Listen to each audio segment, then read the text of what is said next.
everyone. So, I was watching some videos on YouTube. I was just looking for, ideas for tank setups for, betta fish. And I saw that a lot of people keep their bettas in bowls or in, vases, with plants. So, I'm going to show you what a proper tank setup looks like today, and I'm going to tell you why a vase setup will not work, what's wrong with it. So, I'm going to start off by showing you my Veiltail Loki. And the lighting is a little weird because I have the lamp on right now, and so it's making it a little bit yellow. But he's also got he's got 4 tank mates right now. There are 2 peppered cories, which you can see on each side of him, and 2 albinos, and they're both swimming around over here. So, many people are sold a tank, or they're sold a vase, and they are told that bettas live in very small, shallow water puddles, and they live alone. They're very solitary animals. They're told that this is the way they are. They are told that they will eat the roots of the lily plant that's on top of them. The first thing I want to say is that bettas do live in rice paddies. Mostly, they come from rice paddies in Thailand. Those are kind of shallow, but they're also very long. So bettas do not have a small space to swim in. They do actually have a very wide area to go through. Another thing is that those areas are planted, so there is oxygen. They can live. They have labyrinth lungs, so they can breathe air. They can live, as long as they don't dry out, they can live in a shallow puddle. But that's normally something that will only happen in, a hot season. It's not something that they will always live in, like that. So that's the first thing that's wrong with the betta vase. The second thing is that you can see in this tank right here, I have a heater and I have a filter. Both of these help keep the water clean and they help keep it warm. Betta is a tropical fish. They come from Thailand. Don't be a jackass, Loki. They come from Thailand. It's a tropical place. They need a water temperature of 72 to, I believe, 72 to 82 degrees, or it might be 86, I'm not sure. But they need very warm waters. And right now, his water temperature is at about, I believe it's at about 78. And that's also a good temperature for the cory fish, the catfish. I also have plants in this tank. These 2 plants right here are silk plants. And the reason I got silk plants instead of just normal plastic ones is because bettas have very long flowing tails, as you can see. And especially, this is for any male betta, but especially for a half-moon betta, because they have very heavy and long tails, you want to make sure that their plants are that they're soft silk plants, because that way, their fins will not they won't be tearing against the plants. And you don't want a torn fin, because that just ups the risk for infection. Another thing is that in a vase, bettas don't have very many hiding spots. They usually just have that very small, tiny area, and they have a plant on top of them. There are 2 problems with this plant. Well, 2 problems I'm going to talk about now. There are a lot of problems with it, actually. One problem is that there is no hiding spot for the betta. You can see I have plants and decorations, and I have a little shell there that he can hide in. And this is actually good. It's because of these hiding spaces, I'm actually almost always seeing my betta. Bettas need hiding spots to feel secure. If they have maybe one spot, they're going to stay around that area, and it's going to be it's going to be their first concern. How do I get to this hiding spot as quickly as possible? So they aren't going to want to venture too far from it. When you have a lot of hiding spaces set up for your betta, and they're all spread out all throughout the tank, then you're actually more likely to see your betta because he's going to feel more secure.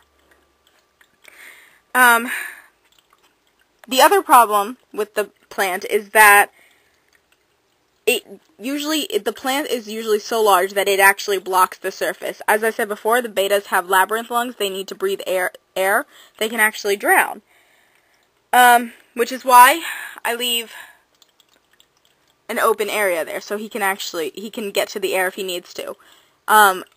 With the plant, there's always the risk that its roots are going to overtake the bowl. It's going to crowd your betta. It's not going to let it get to the air to breathe. and you're going to have a drowned fish on your hands. So I have some tank mates in here. Many people say that betas cannot be put with any animals. That is not entirely true. There are some animals that they can't be put with. There are some betas that actually do better on their own. It really depends on the type of beta you have and the temperament that they have. It varies with each fish. I really like his fins. Normally, so when you want to get if you want to get a tank mate for a beta, you cannot have them in a vase and you can't have them in a bowl. A few people that I've talked to have wanted to get goldfish to keep with their beta. This doesn't work because goldfish have totally different needs than betas. They're extremely, they're very dirty. They release a lot of ammonia. They poop a lot. They poop constantly. I used to have goldfish, so I know. And they are also cold water fish. They can survive in water that's freezing. They need water that's cold. A beta in cold water will get sick easily. He will not eat, because, his body is slowing down. So it's not a good thing for you to keep a beta and a goldfish together. Another thing is that beta fish and goldfish normally have the long flowing fins, and they're bright colors, so they will fight sometimes. So the guidelines for having a tank mate for a beta is make sure that they are not brightly colored. None of them are brightly colored. The peppered cories blend in with the rocks. And make sure they don't have any long flowing fins. So, guppies are out. And I've seen a few people that have tetras. And personally, I don't like tetras. One, because they're brightly colored. Two, because they move very fast. Now, these fish are moving very quickly, but this is because these fish are also new to this tank. So for the first week or two, they are going to move around very rapidly, and eventually they should calm down and, stay more to the surface, because they are bottom feeders, and they are on the bottom actually quite a bit. Most of the time they are. I think these catfish are just showing off. I don't know. But, so you need them to be slow moving. They need to be peaceful, because a beta fish is not a very fast mover. He's not a fast swimmer. And to be around fish that are constantly moving around like this is going to stress him out. Now once these fish calm down, everything should be fine. But if you're having him in with tetras are normally not recommended if you have a 10-gallon tank anyway, because they have so much energy. They really need a bigger space to move around, and I'd recommend at least a 20-gallon for them. Another thing is that people will say that their betas will eat the roots of the plant that would be on top of them. Betas will eat the roots, but only out of starvation. They don't eat that because that's their natural food. Another thing is there are a lot of roots on a peace lily plant at least, and those will usually start to rot. They will rot before the beta can get to them. Once they start rotting, the beta's not going to eat them, and you're going to have poison water.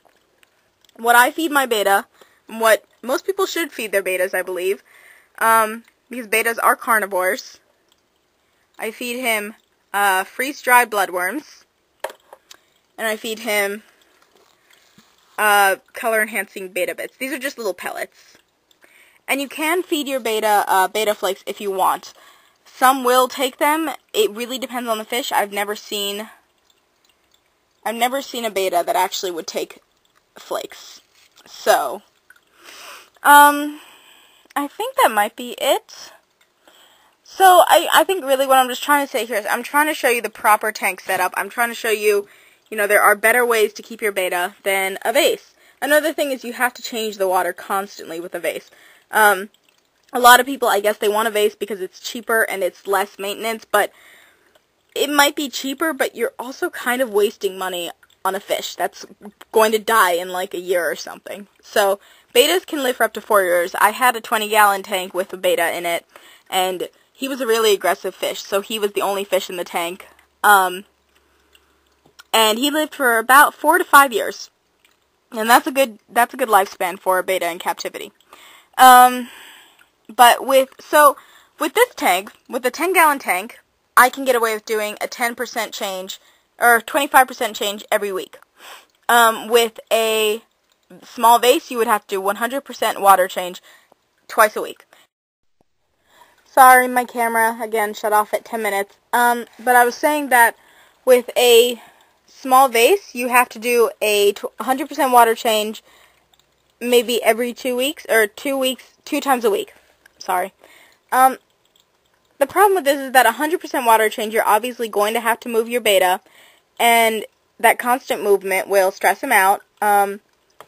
So it's actually really just a lot easier to have to do only a small water change once a week than it is to have to constantly keep doing it. Another thing is you don't have any real way of filtering the water. You don't have a way of heating the water. Many heaters only will, many heaters have to have a home that's a minimum of about 2 gallons. So a vase is less than a gallon. It's not going to be able to support a heater. It will overheat and it will end up cooking your fish. So the heater and the filter in a tank actually help to keep it clean in between in the week when I'm not doing the water changes. When I do the water change, I just use a Gravel vacuum, and I use this Tetra Plus or AquaSafe Plus. I use this because I put tap water. I use it because I put tap water in my tanks. That's the only water we really have. I don't buy that bottled beta water at the pet stores. It's too expensive. But you just put 1 capful to every 10 gallons. And it will condition tap water. It makes it safe for your fish. I don't know what he was just doing. I think he was just chasing one of the cories. And the thing about a tank is that it gives you a lot more freedom. It gives you a lot more choices to do things with. Like, you know, you can have tank mates, you can put plants. I have 2 plants back there, 2 Amazon swords, and I can keep those plants, and I have 2 moss balls. It used to be 1 moss ball, but it was very big, so I took it apart. But, so, really, many people will just think, you know, as long as the beta's alive, everything is okay, but it's important to know that surviving is not the same thing as thriving, and, you know, this beta, he used to be in a much, stop being an ass, Loki, he used to be in a much smaller tank, and, I mean, I could tell he was alright, but he really wasn't happy, and once I moved him to this tank, the change in him was, like, almost immediate. Like, he has just been wonderful since I brought him into this tank, and his colors have gotten even better. And he actually flares now. He was flaring at the camera a little bit, but not that much that I think you guys would have noticed. But anyways, so I hope that you found this video informative. I know it's a little bit long, but, you know, I really just want to explain everything in this tank, and I really don't want to leave anything out. Just let me know if I missed anything, or if you have any questions. So yeah, that's about it. And I'm going to add, I think, 2 more Cory fish later, and I'm going to I might make a video then on how I acclimate fish to the tank, because there's more to it than just floating a bowl in the tank for about 30 minutes. There's more to it than that.